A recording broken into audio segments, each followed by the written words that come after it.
আজকে তাহলে সদৃশতা চ্যাপ্টারে যে একটা উপপাদ্য আছে সেইটা করাবো। তো সদৃশতা জিনিসটা কি সেটা আগে জানতে হবে। আমরা সর্বসম ব্যাপারটা জানি। সর্বসম ব্যাপারটাতে কি হয়, সর্বসমতে হয় যে প্রত্যেকটা বাহু আর প্রত্যেকটা কোণগুলো সমান করতে পারি পরে, অনুরূপ কোণগুলো। কিন্তু সদৃশতা ব্যাপারটাই হচ্ছে, সদৃশতা ব্যাপারে আকৃতি একই হয় কিন্তু সাইজটা আলাদা হয়। এখানে যেমন এইখানে এই ছবিটাতে দেখি, প্রথম যে বইয়ের প্রথম পেজে যে ছবিটা আছে, এখানে দেখো তিনটে ছেলের ছবি দেওয়া আছে। দেখো একই রকম দেখতে, মানে যেটা আছে একই রকম দেখতে, একেবারে প্রায় যমজের মতন বলতে পারো তাহলে। কিন্তু আর এখানে দেখো সাইজটা কিন্তু আলাদা, একটা ছোট সাইজ, তার থেকে একটা বড় সাইজ, তার থেকে আর একটু বড় সাইজ হচ্ছে ছবিটার। তাহলে এক্ষেত্রে হচ্ছে আকৃতিটা একই, মানে দেখতে একই রকম ছেলেগুলো, কিন্তু ছবির সাইজটা আলাদা, তাহলে এটা হচ্ছে সদৃশ। কিন্তু নিচে যে দুটো মেয়ের ছবি দেওয়া আছে, এই দুটোতে দেখো, এই দুটোতে দেখতেই আলাদা কিন্তু সাইজটা আবার একই রকম। দুটোর যে দুটো ছবির সাইজ একই রকম কিন্তু দেখতে আলাদা। দেখতে আলাদা হলে সদৃশ বলা যাবে না। তাহলে সদৃশ হতে গেলে আকৃতি একই হতে হবে, মানে দেখতে একই রকম হতে হবে। আকারের সাইজটা ম্যাটার করে না, ছোট বড় হতে পারে। সর্বসম হতে গেলে আকৃতিও একই হতে হয়, আর আকারটাও একই হতে হয়, সাইজটাও একই রকম হতে হবে। তাহলে দুটো ছবি দিয়ে যদি বলো, তাহলে দুটো সমকোণী ত্রিভুজ নিয়েছি। দুটো সমকোণী ত্রিভুজের ক্ষেত্রে দুটোর আকৃতি দেখো আলাদা আছে, আকৃতি কিন্তু আলাদা, আকৃতি একই, আকৃতি আছে একই কিন্তু সাইজটা হচ্ছে আলাদা, একটা বড় আছে একটা ছোট আছে। আর এখানে দেখো দুটো নিয়েছি, একটা বৃত্ত আর একটা বর্গক্ষেত্র। এই দুটোর আকারটা মোটামুটি একই ধরে নিতে পারি, কিন্তু আকৃতি তো আলাদা, একটা হচ্ছে বৃত্ত একটা হচ্ছে বর্গক্ষেত্র। তাহলে আকৃতি যেহেতু আলাদা, তাহলে এটা সদৃশ হলো না। আকৃতি যেহেতু আলাদা তাই সদৃশ হলো না, কিন্তু এটাতে আকৃতিটা একই, তার জন্য সদৃশ বলতে পারবো। এরপরে উপপাদ্যটাতে আসি। তাহলে 48 নম্বর উপপাদ্যটা কি বলেছে? বলেছে যে কোনো সমকোণী ত্রিভুজের সমকৌণিক বিন্দু থেকে, মানে যে কোণটা সমকোণ। তাহলে ছবি আঁকি, তাহলে একটা সমকোণী ত্রিভুজ আঁকবো যার একটা কোণ হচ্ছে সমকোণ। তো আমি কি করব, ছবিটাকে একটু মানে সোজাভাবে না এঁকে একটু ঘুরিয়ে আঁকবো। তাহলে আমি ছবিটাকে এই রকমভাবে আঁকছি যে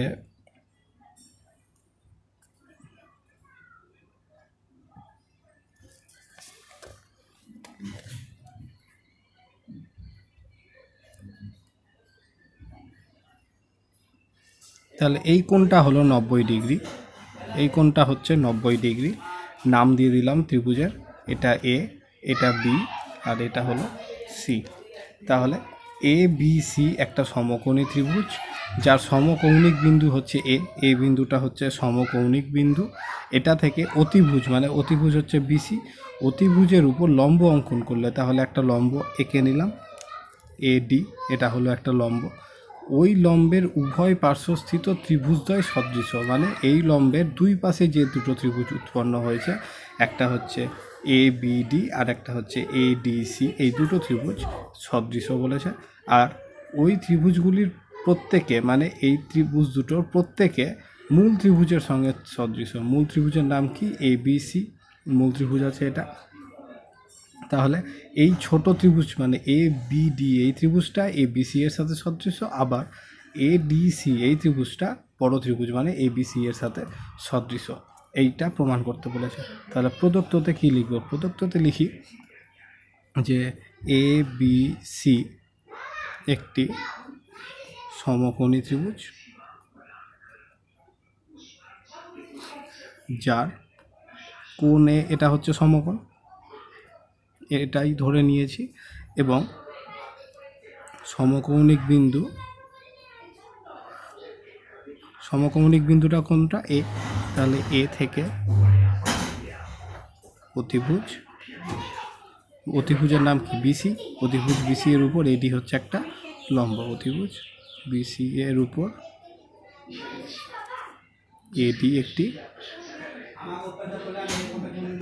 লম্ব। ব্যাস, তাহলে কি প্রমাণ করতে হচ্ছে? প্রামাণ্য বিষয়। প্রামাণ্য বিষয় এখানে হচ্ছে তিনটে। তাহলে ফার্স্ট কি হচ্ছে? প্রথমে কি বলেছিল?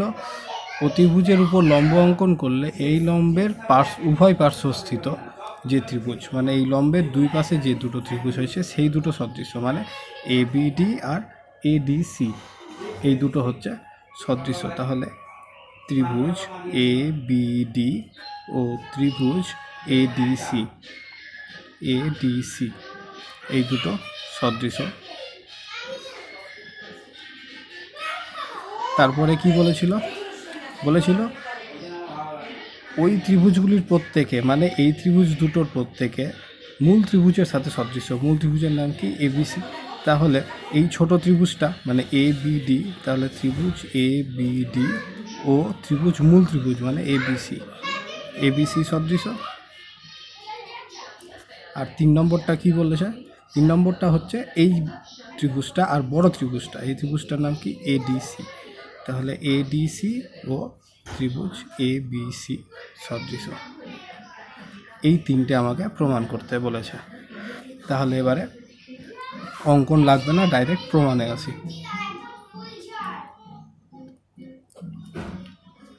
তাহলে প্রমাণে কি করব?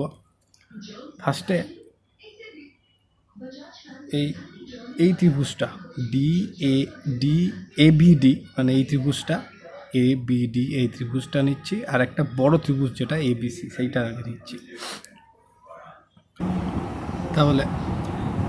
তাহলে প্রথমে কি লিখব? ত্রিভুজ এবিডি ও ত্রিভুজ কোনটা? বড় ত্রিভুজটা নিয়েছি মানে এবিসি। তাহলে এবিসি এত এর মধ্যে, আচ্ছা কোনটা যেন সমকোণ আছে? তাহলে এই ছোট ত্রিভুজটা মানে এই ত্রিভুজটার জন্য ডি কোণটা সমকোণ, আর বড় ত্রিভুজটার জন্য এই কোণটা সমকোণ। তাহলে কি লিখব? তাহলে এই ছোট ত্রিভুজটার জন্য কোণটা হচ্ছে এডিবি, তাহলে হচ্ছে এডিবি। আর হচ্ছে বড় কোণটার জন্য হচ্ছে বিএসি, তাহলে হচ্ছে বিএসি। এই দুটোই হচ্ছে সমান, এই দুটোই হচ্ছে 90 ডিগ্রি। তারপরে একটু ছবিটা আঁকি ঠিক করে, যদি ছবিটা ঠিক করে আঁকি দুটোকে পাশাপাশি, তাহলে এই ছোট ত্রিভুজটা আছে এইরকমভাবে, এটা আছে ডি, এটা আছে বি, এটা আছে এ। আর বড় ত্রিভুজটাকে একটু এইভাবে ঘুরিয়ে নিয়ে আঁকছি। ঘুরিয়ে নিয়ে যদি আঁকি তাহলে এই রকমই দেখতে আসবে। এই বি কোণটা এদিকে থাকবে, সমকোণটা হচ্ছে এ, আর উপরে হচ্ছে সি, ঠিক এই রকম আসবে। ছবিটা যদি একটু ঘুরিয়ে নিলে এই যে এইরকম করে নিয়ে তারপরে মিরর ইমেজ করে দাও, তাহলে ঠিক এই রকম আসবে ছবিটা। আচ্ছা, তাহলে এখানে বি কোণ, এখানেও বি কোণ, তাহলে এই দুটো কোণ একই যেহেতু, আর এটাও 90 ডিগ্রি, এটাও 90 ডিগ্রি, তাহলে অবশ্যই এই দুটো কোণ সমান হবে। তাহলে ওইটাই লিখব। তাহলে এটা 90 ডিগ্রি লিখে নিয়েছি। এটাও বি কোণ আর এটার বি কোণ সমান, তাহলে D B A R A B C এই দুটো কোণ সমান। তাহলে ডি বি এ আর হচ্ছে এ বি সি এই দুটো কোণ হচ্ছে এ বি সি, এই দুটো কোণ সমান। তাহলে অবশ্যই কি হচ্ছে? তাহলে D A B R A C B এই 3 নম্বর কোণটাও তাহলে সমান হবে। যেহেতু দুটো কোণ সমান হয়ে গেছে, তাহলে 3 নম্বর কোণটা সমান হবে। অতএব দিয়ে কি হলো? এটার জন্য ডি এ বি, তাহলে হচ্ছে ডি এ বি, আর এটার জন্য এ সি বি, তাহলে এ সি বি এই দুটো কোণ অবশ্যই সমান হতে হবে। তাহলে এই দুটো ত্রিভুজের ক্ষেত্রে কি পেলাম? 3টে কোণই দেখো সমান। ত্রিভুজের ক্ষেত্রে 3টে কোণই সমান পেলাম। তাহলে এরা কি হলো? এমন দুটো ত্রিভুজ যাদের 3টে কোণ সমান, অর্থাৎ যদি সমান হয় তাহলে হচ্ছে সদৃশ। তো এই ক্ষেত্রে যেহেতু কোণ দিয়ে সমান করেছি, তার জন্য বলবো এই দুটো ত্রিভুজ হচ্ছে সদৃশকোণী ত্রিভুজ। তাহলে তখনকার কীভাবে লিখতে হয়? এই একই রকম ফরম্যাটে লিখতে হয়। এটা হচ্ছে ডি আর এটার এ একই জায়গায় থাকবে। তাহলে একটু অতএব দিয়ে কী হবে? ডি এ বি আর এখানেও লিখবো এ সি বি, একটু ত্রিভুজের নামটা চেঞ্জ করে লিখবো।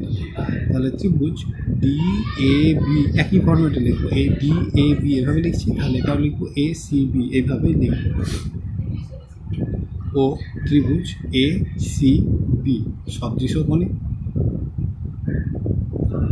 আচ্ছা, সদৃশকোণী যেহেতু যদি হয় তাহলে অতএব তাহলে সদৃশ ডাইরেক্ট বলতে পারি ডি এ বি ও ত্রিভুজ এ সি বি পরস্পর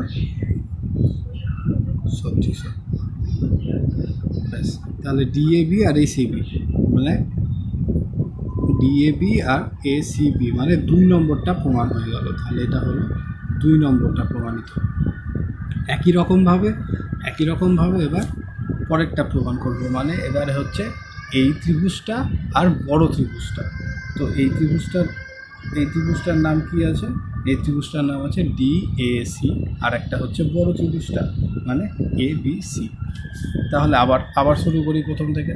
তাহলে ত্রিভুজ ডিএসি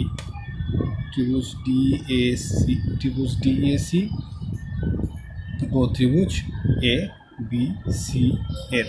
তাহলে আগে ছবিটা এঁকে নিই। তাহলে ডিএসি তাহলে এরকম আছে ছবিটা,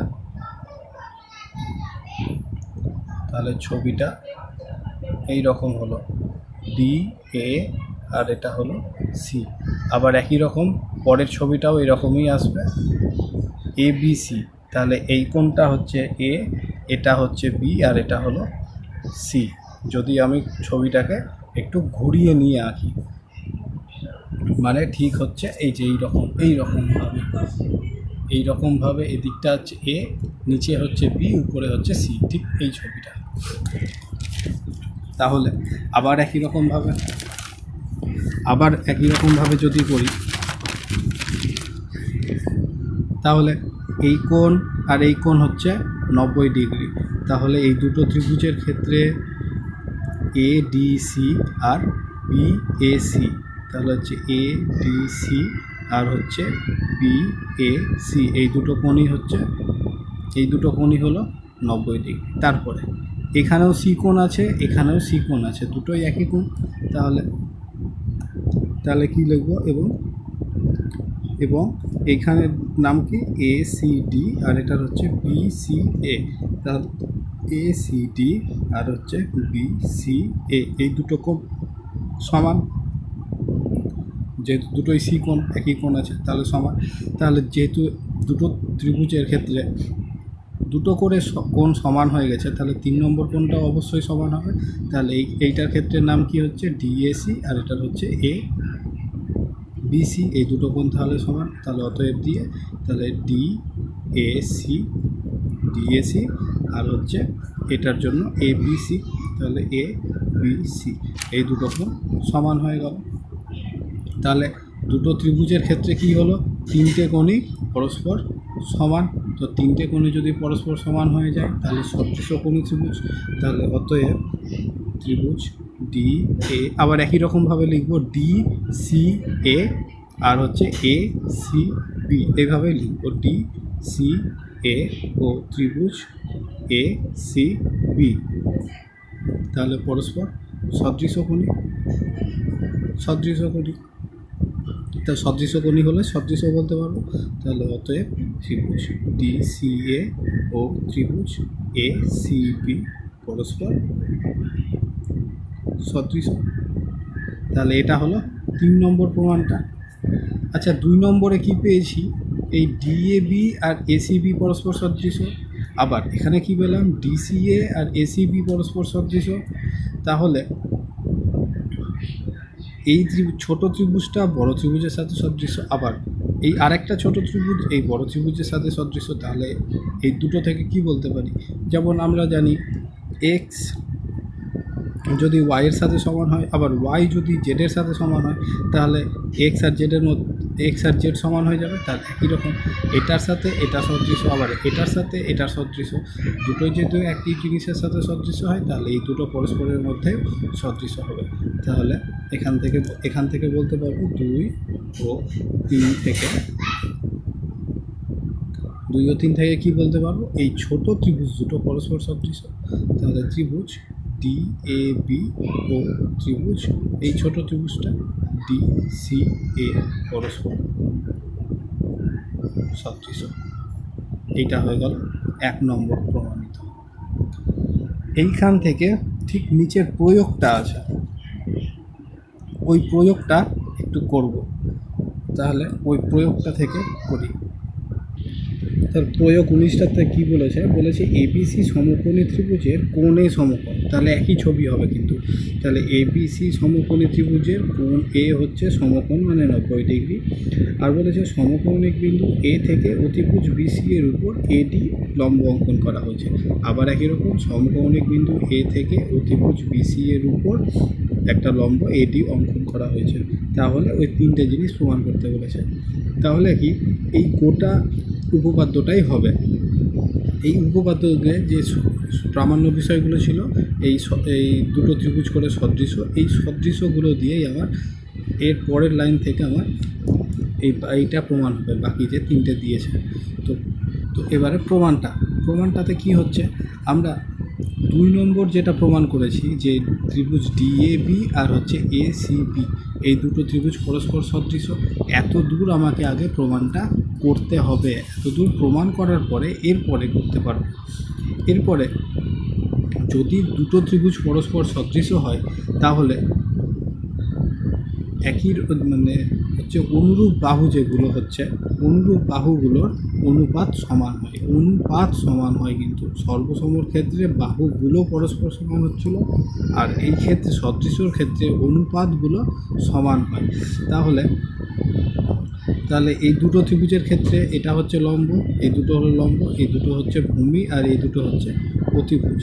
এখানে কি বলেছে প্রমাণ করতে, 1 নম্বর প্রমাণটাতে বলেছে এবি স্কোয়ার বলেছে। তাহলে এবি বাহুটা 2 বার আছে। তাহলে এই যে এখানে এবি আছে, এইখানে দেখো এবি আছে। তাহলে এখানে কি করব, অতিভুজ দ্বয়ের অনুপাত, আর এখানে এবি আছে কিসে, অতিভুজে আছে, আর এখানে এবি আছে কিসে, ভূমিতে আছে। তাহলে এখানে অতিভুজ নিব আর হচ্ছে ভূমি নিব, মানে অতিভুজ দ্বয়ের অনুপাত আর ভূমি দ্বয়ের অনুপাত পরস্পর সমান হবে।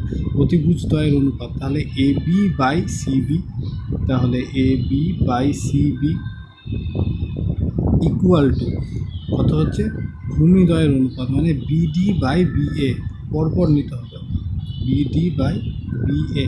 একবার এটা আগে এটা পরে নিব, একবার এটা আগে এটা পরে নিব, তা হবে না। প্রথমে যে থাকবে সেই থাকবে।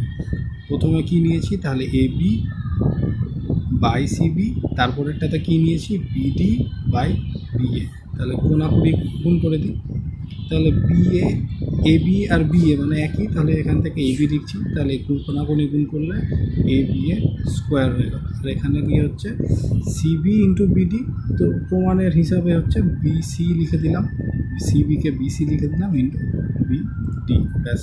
তাহলে দেখো 1 নম্বরটা প্রমাণ হয়ে গেল। তারপরে 2 নম্বরটাতে কোত্থেকে করব, তাহলে আবার একই রকম আগের যেটা 1 নম্বর প্রমাণ করেছিলাম সেটাতে কি ছিল, ত্রিভুজ ডিএবি আর হচ্ছে ত্রিভুজ ডিসিএ এই দুটো পরস্পর সমান ছিল। তাহলে এই দুটো যদি পরস্পর সমান হয় তাহলে ওই পাশের ছবিটা আবার এঁকে নিয়েছি, এখানে পাশের ছবিটা এখানে এঁকে নিয়েছি আবার একই রকম। তাহলে এটাতে কি প্রমাণ করতে বলেছে, এডি, তাহলে এডি স্কোয়ার আছে, তাহলে এডি দুবার, তার মানে এখানে আছে এডি মানে লম্বতে এডি আছে, আর এখানে ভূমিতে এডি আছে। তাহলে কি করব, তাহলে লম্বদ্বয়ের অনুপাত মানে এডি বাই সিডি, তাহলে AD by CD equal to এখানে কি হচ্ছে, আর হচ্ছে ভূমিদ্বয়ের অনুপাত মানে বিডি বাই এডি, তাহলে বিডি বাই এডি। তাহলে আবার একই রকম কোনাকুনি গুণ করে দিই, তাহলে এডি এর square equal to BD into CD, ব্যাস। তাহলে 2 নম্বর প্রমাণ হয়ে গেল। আর 3 নম্বর প্রমাণটা, 3 নম্বরটাতে কী ছিল, আমরা আগেও 3 নম্বরে যেটা প্রমাণ করেছি যে ত্রিভুজ ডিসিএ আর হচ্ছে ত্রিভুজ এসিবি এই দুটো পরস্পর সমান, এটা প্রমাণ করেছিলাম। তো ওটার ছবিটা তো তখন এঁকেছিলাম না, তো এখানে এঁকে নিয়েছি ছবি দুটো। ছবি দুটো এখানে এঁকে নিয়েছি। এখানে কি করেছি, যেটা সমকোণ সেইটা একসাথে রেখেছি, সি কোণটাকে একদিকে রেখেছি, আর হচ্ছে একদিকে এ আছে একদিকে বি আছে। তাহলে এই ক্ষেত্রেও একই রকম। 3 নম্বরটাতে কি বলেছে, এসি স্কোয়ার, মানে এসি দুইবার আছে। তাহলে এখানে এসি আছে, এখানে এসি আছে, মানে এখানে এসি মানে অতিভুজ দিয়ে করতে হবে, আর এখানে এসি মানে ভূমি দিয়ে করতে হবে। তাহলে অতিভুজ দ্বয়ের অনুপাত করি, তাহলে এসি বাই বিসি হয়ে যাবে। আর আর হচ্ছে এখানে এসি ভূমিতে আছে, তাহলে ডিসি বাই এসি, তাহলে ডিসি বাই এসি। আবার একই রকম কোনাকুনি গুণ করে দিই, তাহলে এসি স্কোয়ার হয়ে গেল ইকুয়াল টু বিসি ইন্টু এটাকে সিডি লিখে দিলাম, তাহলে বিসি ইন্টু সিডি। ব্যাস, দেখো 3 নম্বরটা প্রমাণ হয়ে গেল। তাহলে দুটো যদি সদৃশ ত্রিভুজ থাকে, তাহলে এইটা কিন্তু মনে রাখবে যে লম্ব, একটা ত্রিভুজের লম্ব বাই অন্য ত্রিভুজের লম্ব ইকুয়াল টু একটা ত্রিভুজের ভূমি বাই অপর ত্রিভুজের ভূমি ইকুয়াল টু একটা ত্রিভুজের অতিভুজ বাই অপর ত্রিভুজের অতিভুজ। মানে বাহুগুলোর অনুপাতগুলো পরস্পর সমান হয়। এটা হচ্ছে সদৃশর জন্য, যদি সদৃশ ত্রিভুজ হয়। আর যদি সর্বসম ত্রিভুজ হয় সেক্ষেত্রে কিন্তু সমান হয়, এটা মনে রাখতে হবে। ব্যাস, এই সদৃশতা চ্যাপ্টারে এই উপপাদ্য আর এই একটা প্রয়োগ করলেই যথেষ্ট। এইটাই হচ্ছে ইম্পর্টেন্ট আছে। ব্যাস, তারপরে পিথাগোরাসের উপপাদ্যটা কালকে দিব।